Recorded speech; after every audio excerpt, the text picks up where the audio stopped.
Yo, what is up guys? Liam here. Hopefully you guys are doing well. This video, chances are, will be on two channels. My own personal channel, Deadpan Liam, and also Destructive Culture. So check out Destructive Culture. We've just started that channel up. If you're interested, feel free to subscribe. Anyway, obviously this weekend we learned the tragic news of the Reading terrorist attack. And it got me thinking about recent events, how they're covered within the mainstream media, and how the general population react to these events. You know, obviously recently we've been hearing a lot about George Floyd. Obviously George Floyd was murdered by police officers in America. Of course that was a heinous crime in which I feel should be punished to the severest extent of the law. I'm not here debating that. I think what we saw was obvious police brutality. And these protests following the George Floyd incident have swept not only America, but the UK and Europe as a whole. And essentially, that's where this video comes in. Now, before I get into this video, I would like to make the disclaimer, because if you don't, everybody assumes that you are downplaying other issues. But is police brutality an issue in 2020? Of course it is. Especially in America, where this incident transpired. Of course it is, but in the UK, statistically, is police brutality a major issue? Well, no, it's not. Since 2010, British police have killed 22 people, just over 2 people per year. Yet in the UK, we've been having these protests across the country in regards to the George Floyd incident, as well as that spilling over to UK police brutality issues, right? So we've had all of these protests nationwide. Like I said, 22 people have been killed by the police within the last 10 years in the UK. We've just had a terrorist attack in the UK in Reading, where 3 people were stabbed to death, right? 22 people were blown up to death in Manchester. So that takes the total up to 25. A further 8 people were killed in 2017 in the London Bridge terror attack. That takes the total up to 33. A further 2 people were killed in the 2019 London terror attack. That takes the total up to 35. And I may be missing some, but those are the terrorist attacks that I remember offhand. So 35 people within the terrorist attacks that I named died. By the way, these terrorist attacks were all Islamic terrorist attacks. So, statistically, in the UK, you are far more likely to be killed by an Islamic terrorist attack than the police force. This is not an opinion. These are not anecdotes. These are pure, unadulterated facts. Yet we had protests across the country about police brutality. Obviously, the initial triggering point was George Floyd in the US. Some people were showing solidarity, fair enough, but it also spilled over into UK policing. Well, I'm not sitting here and saying there's no problems within the UK police force. There are. I'm not saying there's no problems, but statistically, there are far bigger problems, including Islamic terrorism. Yet the way we deal with these two contrasting situations is completely different. For weeks now, we've been hearing protesters screaming, "Fuck the police," attacking innocent police officers. Again, this is not an opinion. This has gone on in the UK in the past few weeks. All of this outrage over police brutality, yet where's the outrage in regards to Islamic terrorism within the UK? Because statistically, that is a bigger issue. But there's crickets. Nobody says anything. Nobody. When an Islamic terrorist incident happens, the narrative is, oh, not all Muslims are terrorists. It's a minority. Where's the same narrative for the police force? Not all police officers are bad. It's a minority. Where's that same narrative? We've been hearing for weeks now, all police officers are evil. They're all complicit in the systematic racism within the police force, and that they're all culpable for police brutality within the police force. That's all we've been hearing for weeks now. Defund the police. police needs to be reformed. All of these, headlines that we've been hearing. Yet, when an Islamic terrorist attack happens, especially within Europe, all I hear is don't blame all Muslims, it's a minority. Just sing Don't Look Back in Anger and everything will be okay. That's all I hear.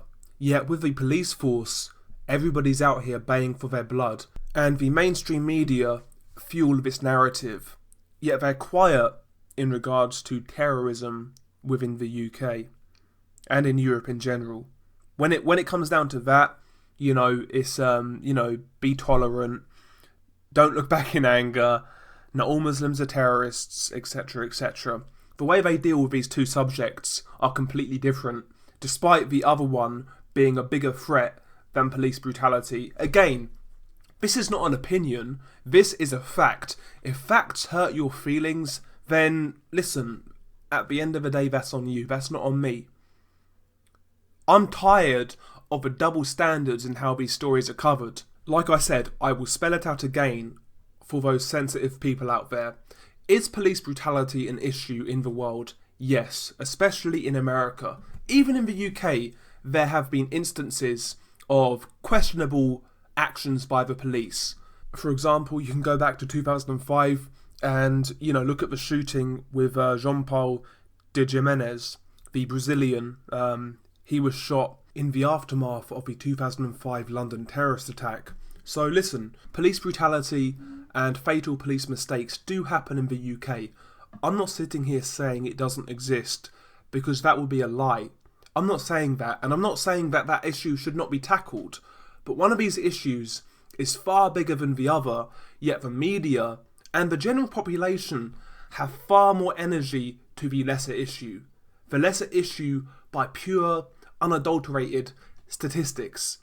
Why is that? When 22 people were blown up in Manchester, all I heard was, don't look back in anger. That's all I heard. When the Islamic grooming gangs in the UK were being exposed, again, all I heard was the same narrative.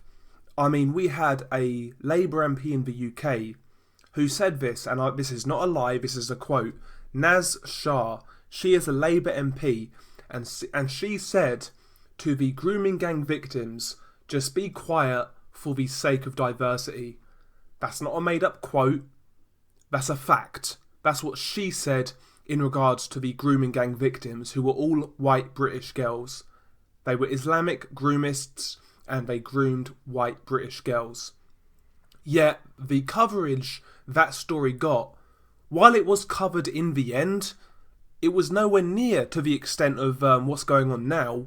And by the way, the police force were complicit in covering these grooming gangs up because they was too scared that it would rock the diversity boat. Again, this has all come out. This is not me surmising. These are not anecdotes. This is what's come out in the wake of the grooming gangs in the UK. But the media and the general population, for whatever reason, do not take these issues seriously, despite these issues being a far greater risk to the general population than, let's say, police brutality. Yet the lesser issue gets more mainstream coverage than the wider issue. Again, these are facts. These are not anecdotes. I keep on having to reiterate that, but for whatever reason, in 2020, facts seem to be lost upon people. When they hear facts, people throw their toys out of a pram and get all offended. Facts don't lie. Fact of the matter is, Islamic terrorism is a far greater threat to the UK and Europe than police brutality. Yet the statistically lesser issue gets far more coverage in the mainstream media, and the general population respond to this issue far more passionately. Why is that? Why is that? You tell me. It's embarrassing. In the wake of the George Floyd incident, in the UK, obviously we've had the protests, like I've said, and it's created a larger discussion in regards to certain statues being taken down and reforms within society. We've heard all of this within recent weeks, yet after terrorist attacks, we hear none of these discussions. We hear nothing in regards to tighter immigration controls. We hear nothing in regards to refugee programs. to protect our people in this country. Feelings in 2020 seem to be more valuable than lives. Disgusting. Absolutely disgusting. And by the way, it turns out that the Reading terrorist was known to MI5. Just like the Manchester bomber was known to MI5. That's 25 lives right there that were lost to people who were known to MI5. 25 lives lost to people who are known by the authorities. Okay. That's okay though. That's okay. Embarrassing. Absolutely embarrassing. People are too scared in 2020 to talk about these issues. They're too scared to actually look at statistics and discuss from there.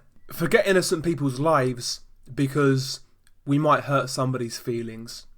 What a pathetic society we live in. Absolutely pathetic. People talk about police brutality within the UK. Well, why not let's have a discussion about the failures with UK law enforcement to protect our people from terrorist incidents? Why not? Why not talk about that? It costs far more lives. It's a bigger issue statistically, but again, we can't hurt people's feelings, so there we go. Absolutely embarrassing. I'm disgusted in the way this story has been covered.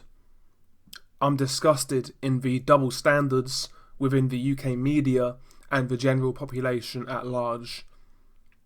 Disgraceful.